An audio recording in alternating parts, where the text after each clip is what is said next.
Next on Arizona 360, school closures on the horizon throughout the state as teachers prepare to walk out of class. And we don't have a subpool large enough to cover the vacancies that a large-scale walkout would produce. The plan to boost teacher pay and where that money will come from. What the governor proposed last Thursday was not cuts to any of these programs. Managing water in southern Arizona, how fewer regulations foster growth while raising concerns if supply can meet demands. We're pumping out about 5 times as much water as is being naturally recharged into this basin. Hello and welcome to Arizona 360. I'm Lorraine Rivera. Thank you so much for joining us. Teachers across Arizona are prepared to strike next week. Late this week, they voted in support of a walkout. The grassroots group Arizona Educators United and the Arizona Education Association tallied the ballots. We learn more about the results, the next steps from Callista Radloff, a teacher at Safford K-8 and member of Arizona Educators United. This is a bold move and one that will ultimately leave students and their families sort of hanging and wondering what's next. Why do it? Because we need the funding for the school. We have asked our legislature and governor to please fund our schools to be able to help get the curriculum in, to be able to sustain teachers in the classroom and not having teachers leave the state for a $10,000 to $15,000 raise, or teachers leave in the first 3 years. Teachers are not staying. The kids need the stability. They deserve the funding. They deserve updated curriculum. They deserve all of these things. Kids need stability, yet Yes. masses of teachers will be out of the classroom beginning next week. Yes.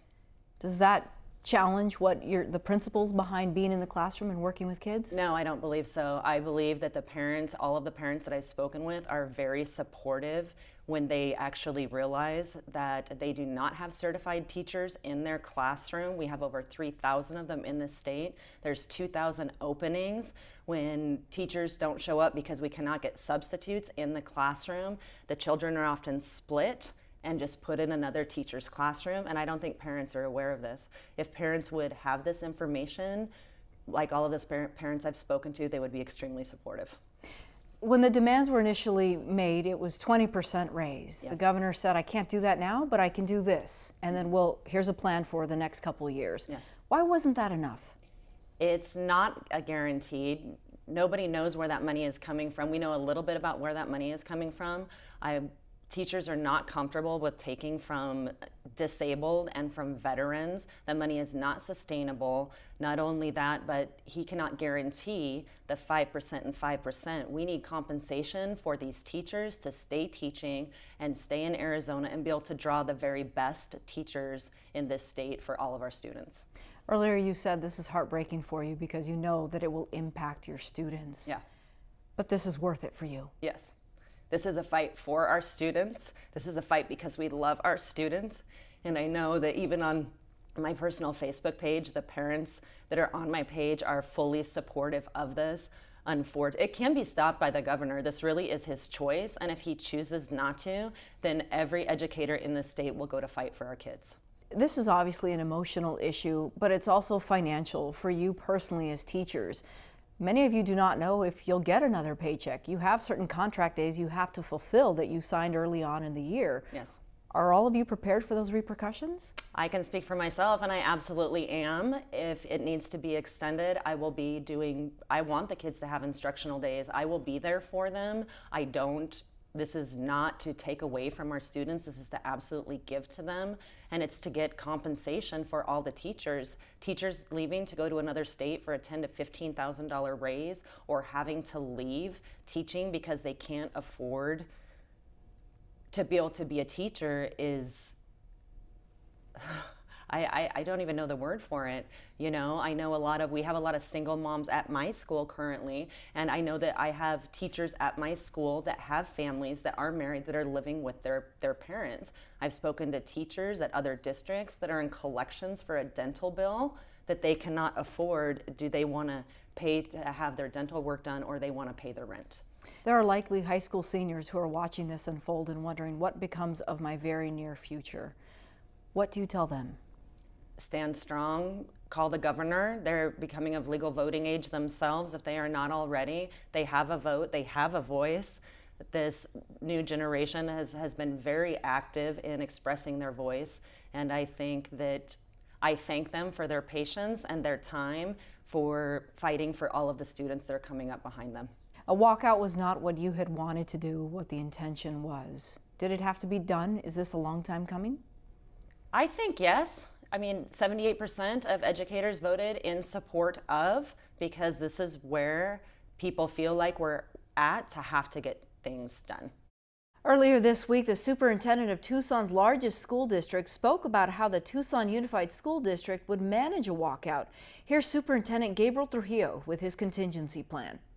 We're developing a fairly detailed contingency plan for the district in the event of a work stoppage, so that very, very basic services could still be available to the neediest of our students and our parents, so that we can be in a position to at least offer food services to kids who depend on that meal as the only meal they'll receive that day.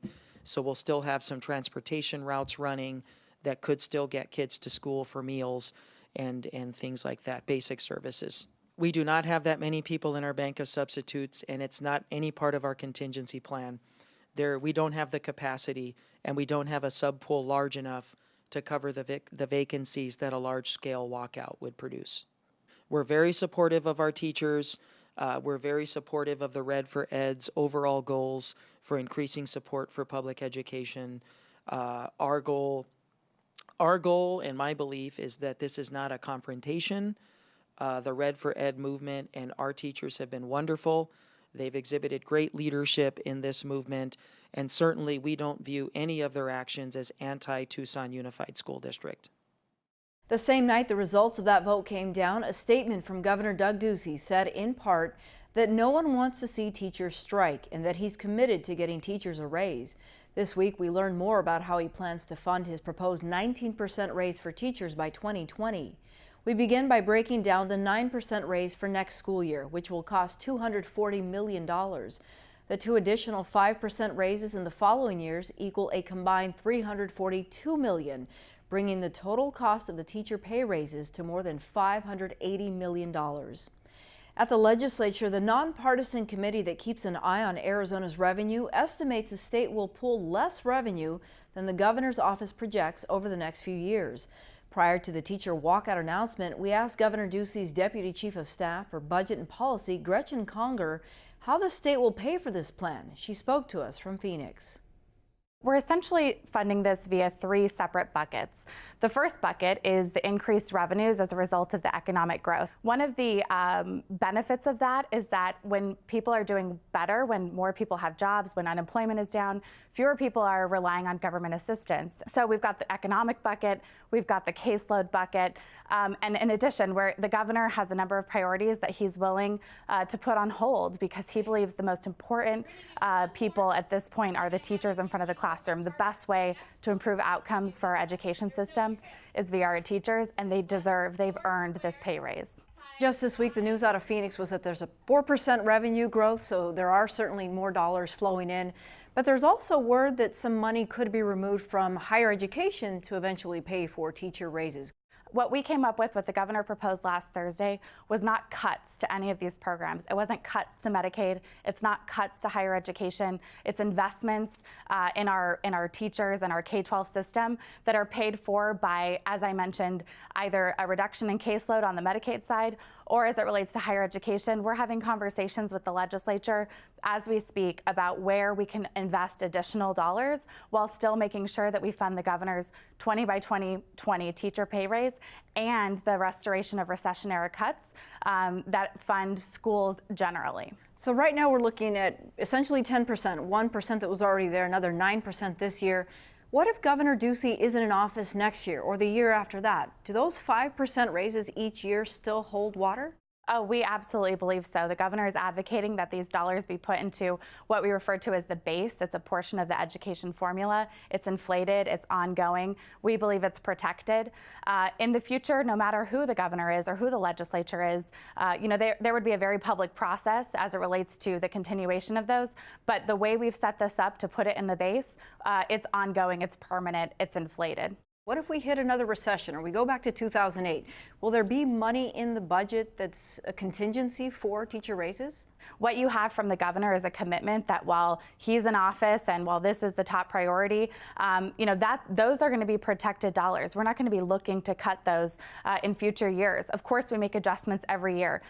We made adjustments just a few weeks ago to be able to put this plan together. And so as the state prioritizes, some things, are going to be looked at more favorably.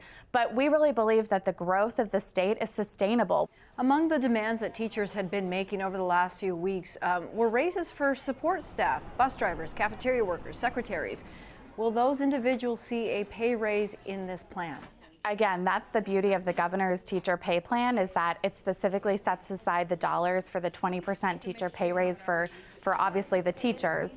But those additional assistance dollars are flexible. So we've had school districts, the governor met with superintendents, he's met with school leaders who are saying that the flexibility with those dollars will allow them to invest in other support staff and classified staff, other individuals who obviously make the classroom tick the way that it does.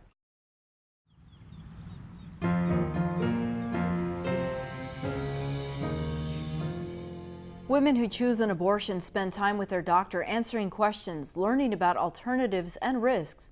Governor Ducey recently signed a bill adding more questions to the list doctors have to ask. Christopher Conover looked into the new law and shares what public data reveals about who is getting abortions in Arizona. 45 years after the U.S. Supreme Court made abortion legal with the decision in Roe v. Wade, the topic is still one that brings protest outside the Arizona Capitol and on the floor of the legislative chambers. Senate Bill 1394, signed into law by Governor Ducey on April 12th, adds to the required information abortion providers must supply to the state. Now doctors must ask the woman if she is the victim of sexual assault or human trafficking. The woman can refuse to answer the questions. Those questions are in addition to a host of other information referred to as informed consent. It's all in a pamphlet published by the state.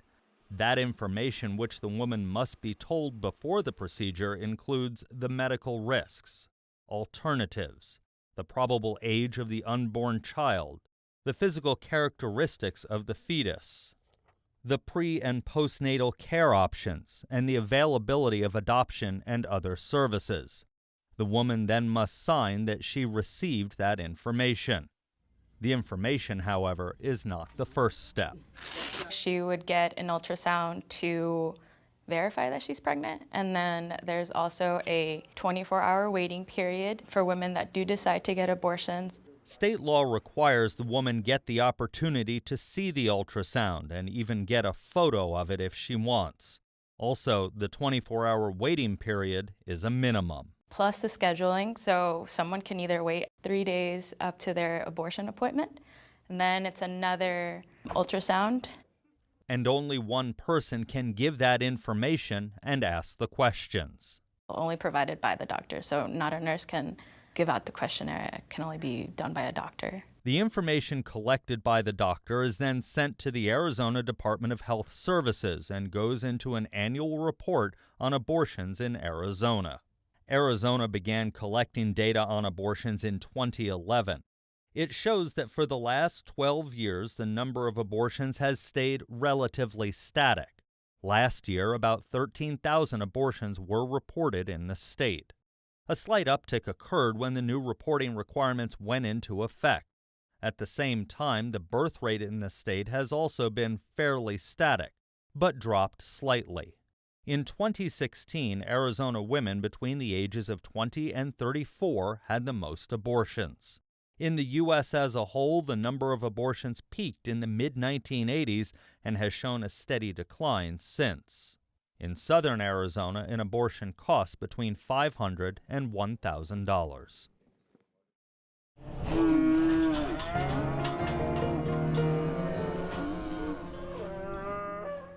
Agriculture has long been the main economic driver in and around Wilcox. As that industry grows, some are asking how it could affect the region's future. Vanessa Barchfield visited one of the newer farming operations to learn what brought the company to southern Arizona and how the community has responded. Coronado Farms is about 20 minutes south of Wilcox. The Minnesota-based agribusiness Riverview bought this farm in 2015.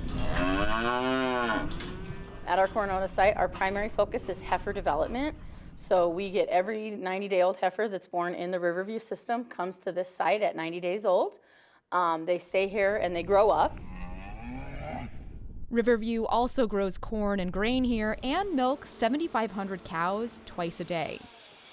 That's enough to fill 8 trucks that leave the site daily bound for New Mexico.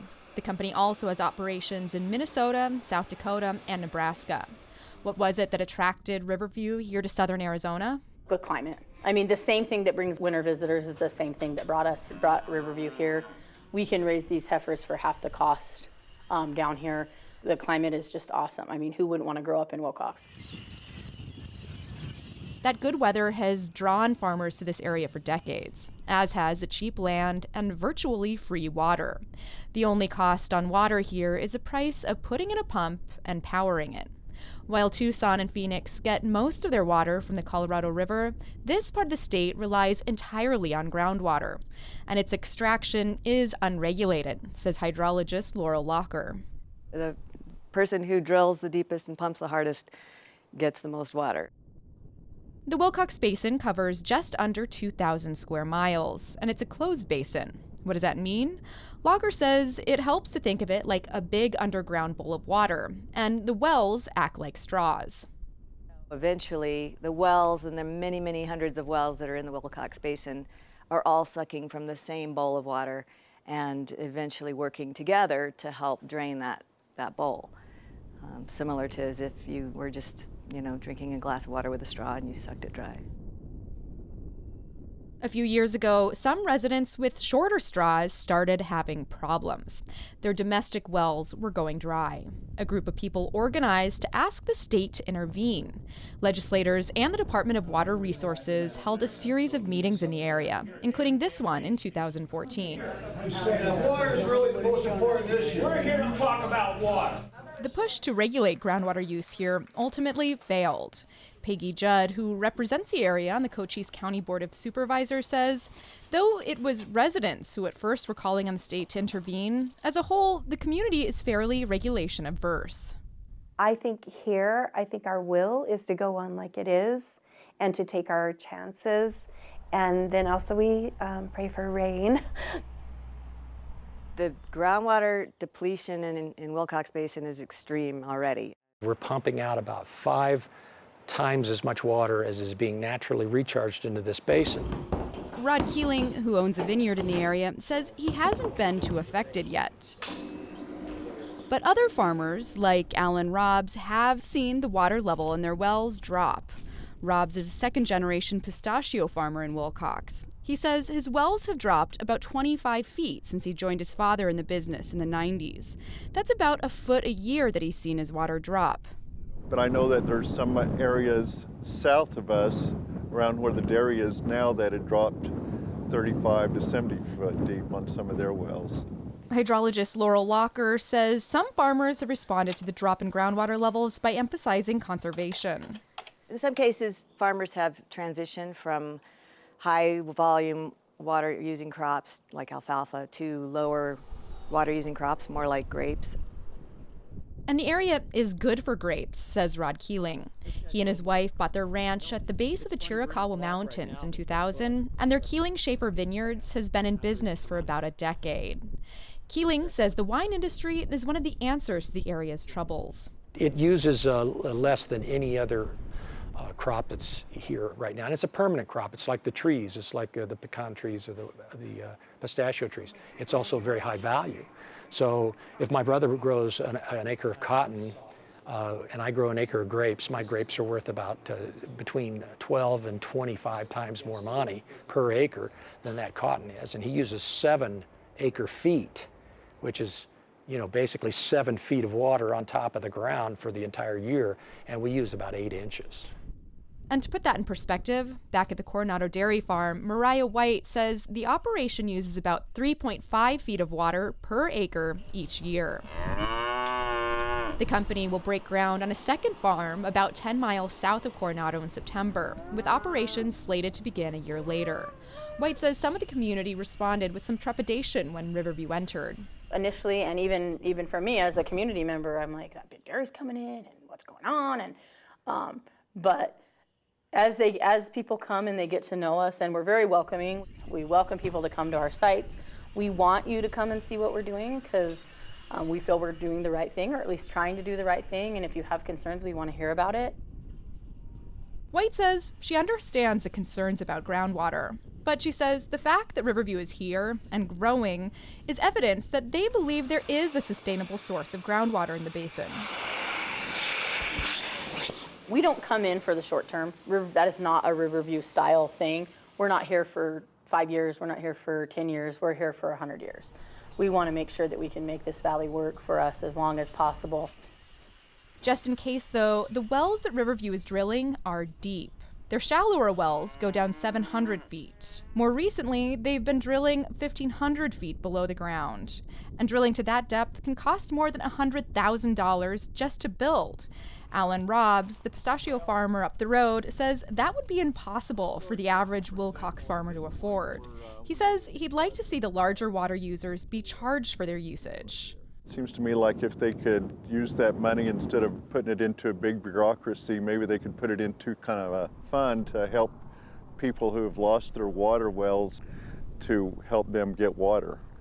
And he says now is the time to start thinking about ownership of water in this region a little bit differently.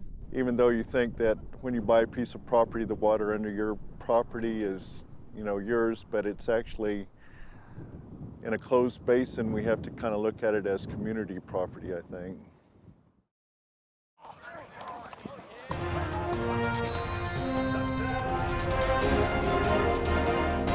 Arizona football is getting ready for its next season with a new head coach at the helm. The program's winningest coach remains Dick Tomey, who led the team from 1987 to 2000. Before that, he coached at the University of Hawaii and recently authored a book titled Rise of the Rainbow Warriors. He joined us recently to talk about his success there and his take on the future of Arizona football. You define success not so much by the wins. It's almost those relationships that you've built along the way. Arizona is in a unique position right now as it reinvents itself. Mm-hmm. Do you suppose that this program has the capacity to go back to maybe what it was under your leadership? Yes, absolutely, absolutely. And I think there were some fine coaches being considered for the job. And I was very flattered because Dave Hickey came over to my house before he even started the process, and we talked for about 2.5 hours about different candidates. Hello, welcome everyone. Thank you for being here. I think Kevin Sumlin's a good choice. I would have to admit that he wouldn't have been my choice. Okay. But my choice would have been somebody that worked with us. Okay. Which is natural, and that would always be the case. There's a comfort level with our players this morning. But I think he's a really good choice. And I think something happened about the third week, maybe the second week, that after he came to Tucson, that to me was brilliant. It wasn't something that he expected to be brilliant, but he was just being himself, and it turned out wonderfully. We had a player on our team back in the early 90s named Warner Smith, who has since passed away and had ALS. We had over 100 players come for that weekend when we were going to honor Warner. And we had a get-together at O'Malley's.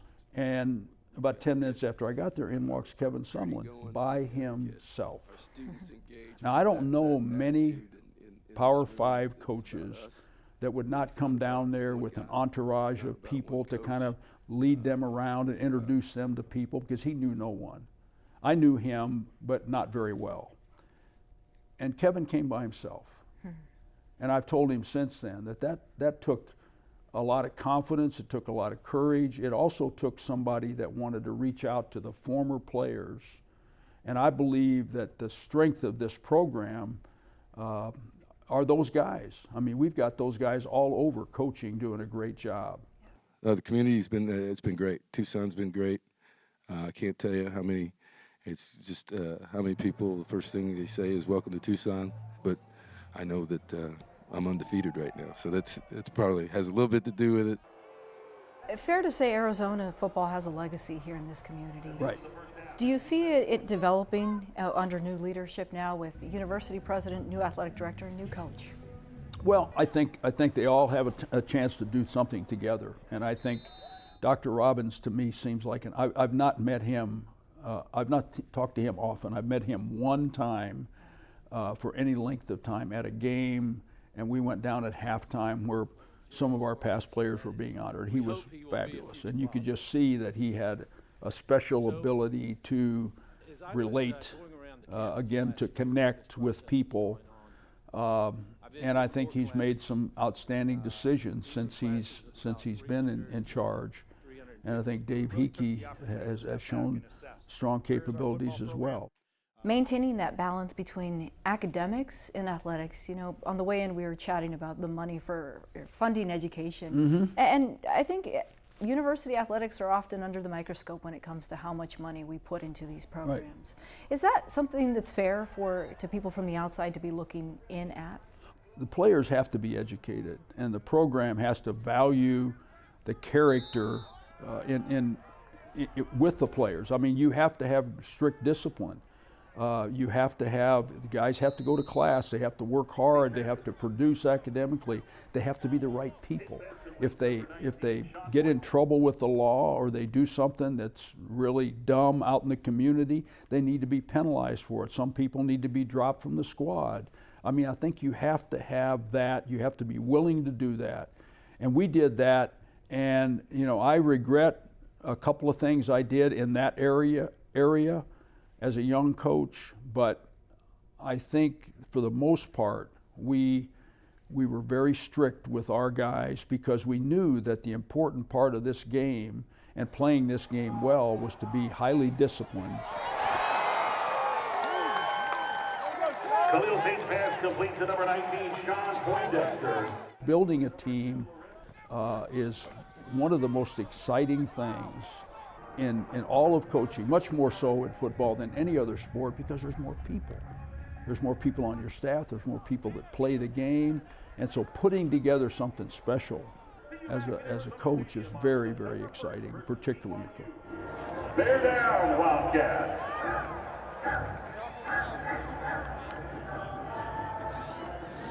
And that's all for this week. If you have any feedback, send us an email, arizona360@azpm.org. Thank you so much for joining us. We'll see you next week.